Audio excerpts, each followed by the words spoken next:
mwa vitu ambavyo vimefanya tumtambue ni kupitia yeye. Bwana, mambo vipi kaka?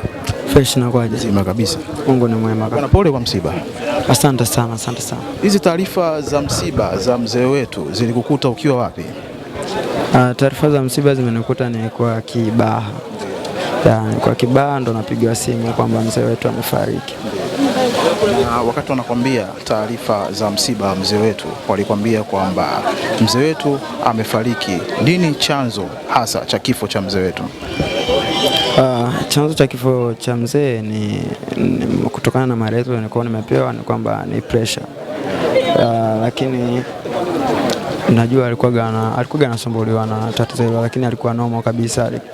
Nadhani hata mara mwisho juzi mimi nimezungumza naye, tulikuwa tumepanga kuna mipango tulikuwa tumepanga, alikuwa yuko normal, alikuwa yuko vizuri, lakini jana napigiwa simu ndo kama hivyo alizidiwa, amefikishwa hospitalini, amefariki. Nini jambo la mwisho ambalo ulizungumza na mzee?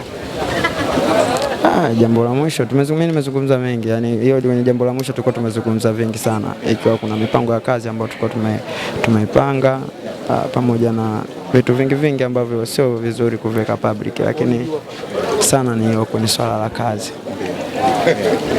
Unakumbuka namna gani ulivyokutana na mzee mpaka mkaanza kufanya kazi mpaka hii leo mzee wetu ameweza kuondoka kwenye huu ulimwengu wa dunia yetu?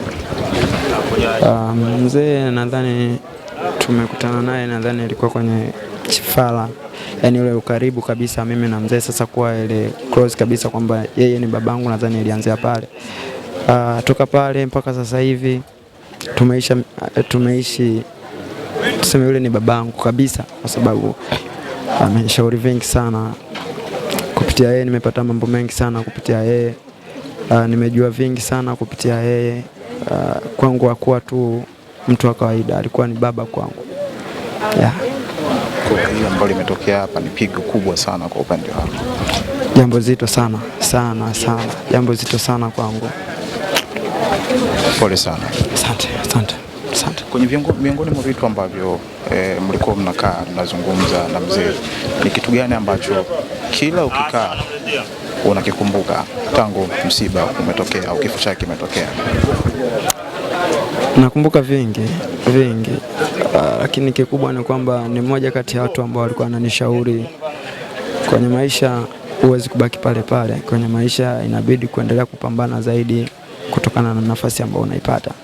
Kwa alikuwa ananishauri mengi sana kwamba kwenye dunia hatutaki kukata tamaa, haijalishi umefikia wapi, una umri gani, cha msingi ni kuendelea kupambania kitu ambacho unakipenda wewe. Kwa hicho ni kitu ambacho nimebaki nacho katika akili yangu kwamba kwenye maisha pambania kitu ambacho unakiona wewe kwa ni sahihi mpaka pale utakapohakikisha kwamba kinakamilika, haijalishi itafikia wapi. Hiki kilichotokea, kifo kilichotokea jana, ni pengo kubwa sana kwa upande wako. Sana, yani hata izungumziki, yani ni pigo kubwa sana kwangu. Sana. Pole sana. Shukrani sana. Asante kwa muda wako.